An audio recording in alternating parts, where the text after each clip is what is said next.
Tani Aspen avait grandi aux côtés des gorilles. Son lien précieux avec l'un d'eux, Jalta,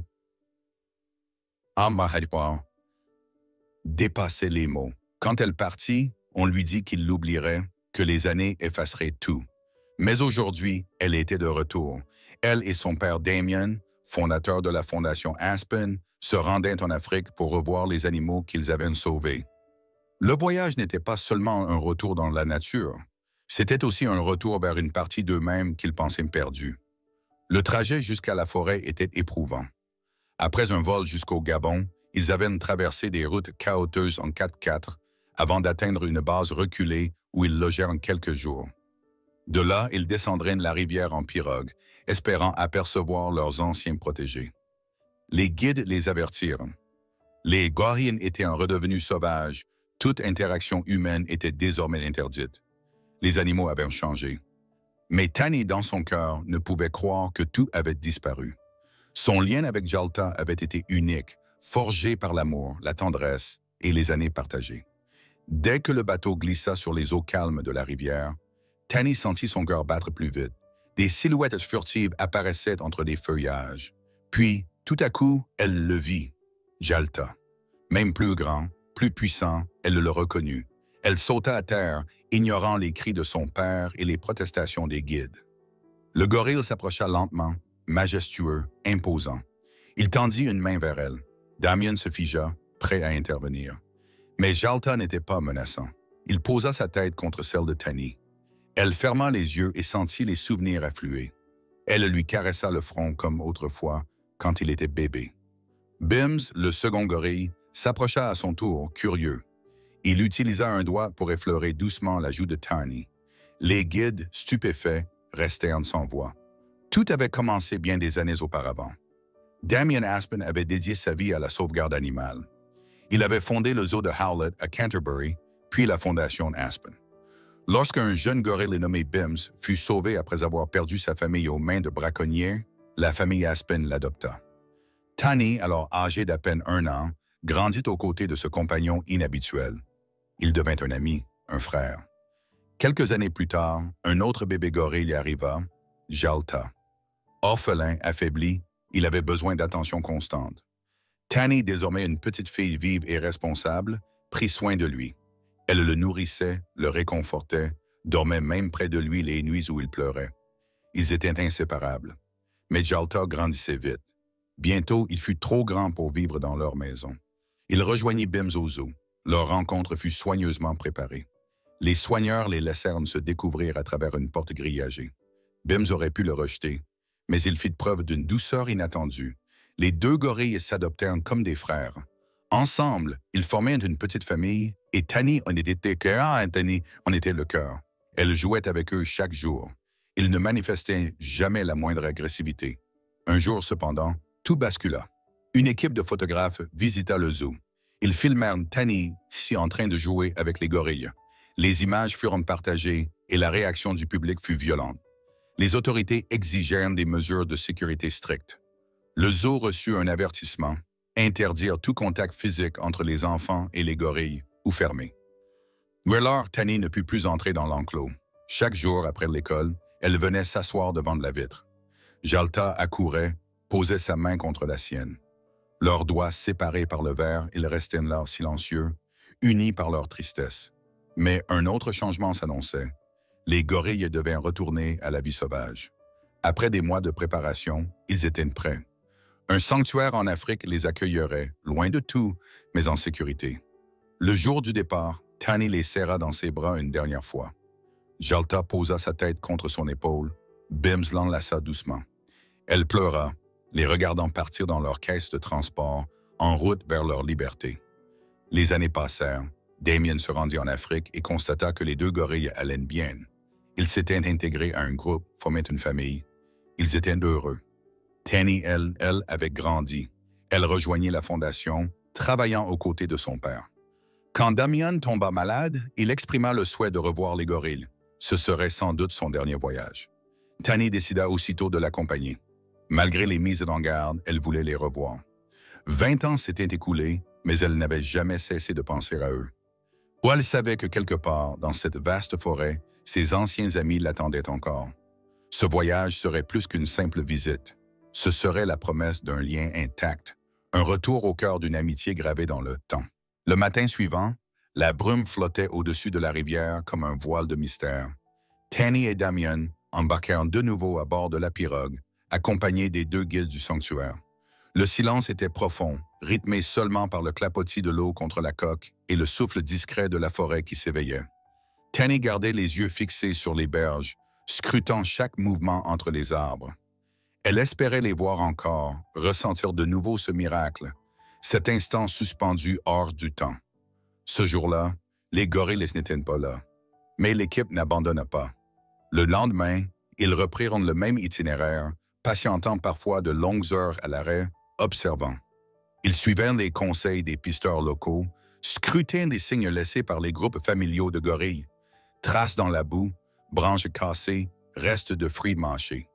Le 3e jour, enfin, des silhouettes massives apparurent entre les feuillages. Lentement, 2 gorilles sortirent de la végétation, Jalta et Bims.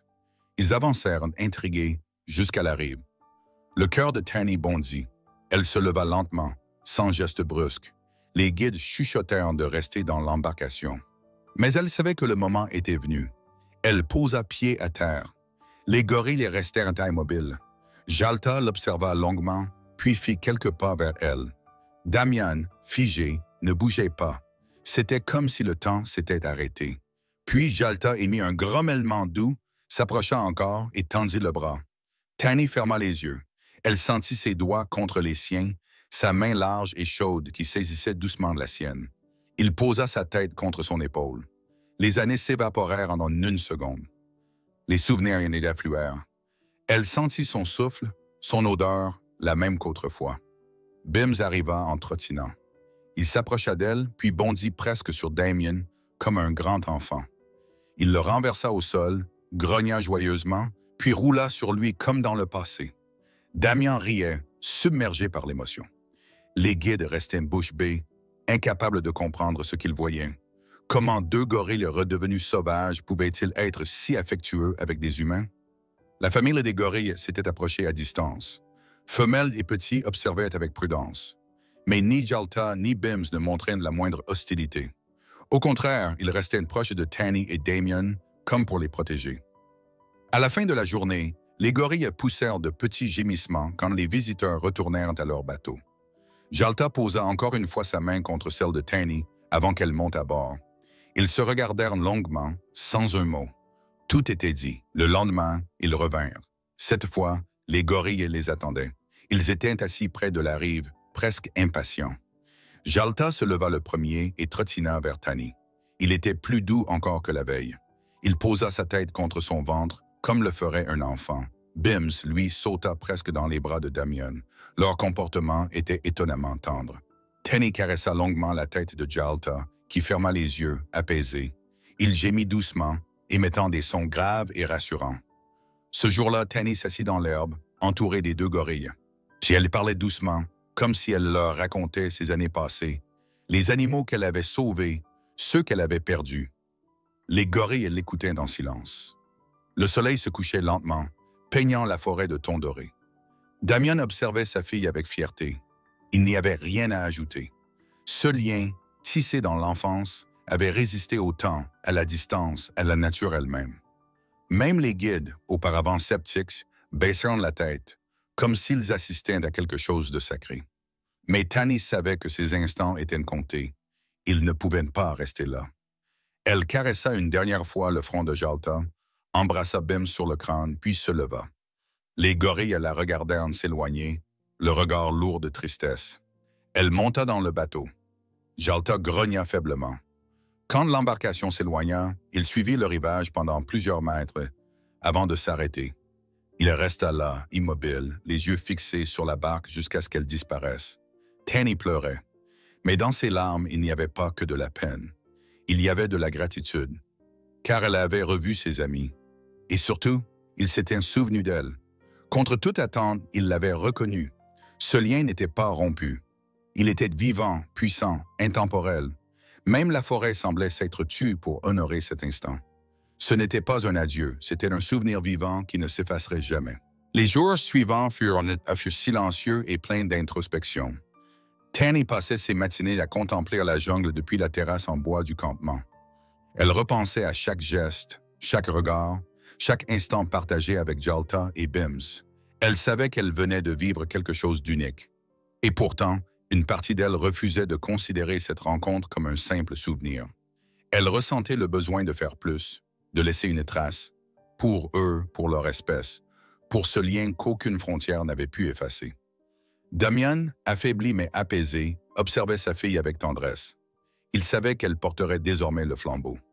Pendant les soirées passées au coin du feu, ils parlaient longtemps de leurs souvenirs, des débuts de la Fondation, des batailles juridiques pour protéger les habitats, de la perte de certains animaux et des victoires miraculeuses.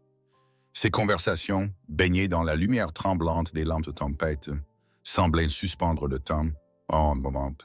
Tanny se rendait compte qu'elle avait grandi, qu'elle n'était plus seulement la fillette qui jouait avec les gorilles, mais une femme debout dans ses convictions. Un matin, elle décida d'enregistrer un message vidéo destiné aux donateurs de la Fondation Aspen. Elle se plaça devant la rivière, là où elle avait revu Jalta, et parla avec sincérité. Elle raconta leur histoire, de la naissance de Jalta à leur retrouvailles. Elle parla de l'amour, de la mémoire animale, du respect nécessaire. Son message, porté par une voix tremblante mais déterminée, toucha au cœur. La vidéo fut publiée peu après leur retour, et en quelques jours, elle fut partagée des millions de fois. Le monde entier fut bouleversé par cette amitié entre une femme et deux gorilles. Les médias s'emparèrent de l'histoire. Des articles furent écrits, des documentaires proposés. On demanda à Tanny de participer à des conférences, de parler dans des écoles, de témoigner devant des commissions environnementales. Ce n'était pas ce qu'elle recherchait, mais elle comprit vite que cette exposition pouvait servir une cause bien plus grande qu'elle. Avec l'aide de l'équipe de la Fondation, elle lança un projet ambitieux, créer un centre de réintroduction et d'observation pour primates, adjacent au sanctuaire où vivaient Jalta et Bims. L'idée n'était pas seulement de protéger, mais de comprendre, de réunir science et émotion. Elle proposa que l'on y accueille aussi des enfants pour leur transmettre très tôt ce respect du vivant. Les autorités locales, touchées par l'histoire, apportèrent leur soutien. Les financements affluèrent. Le chantier commença quelques mois plus tard. Pendant ce temps, Tanny ne cessa d'écrire à Jalta et Bims. C'était un rituel, un pont invisible entre elle et eux. Elle remplissait des carnets entiers de lettres, de dessins, de souvenirs. Parfois, elle envoyait ces pages au sanctuaire, en sachant que les gorilles ne les liraient jamais. Mais c'était sa façon de rester proche, de nourrir ce fil invisible qui les unissait.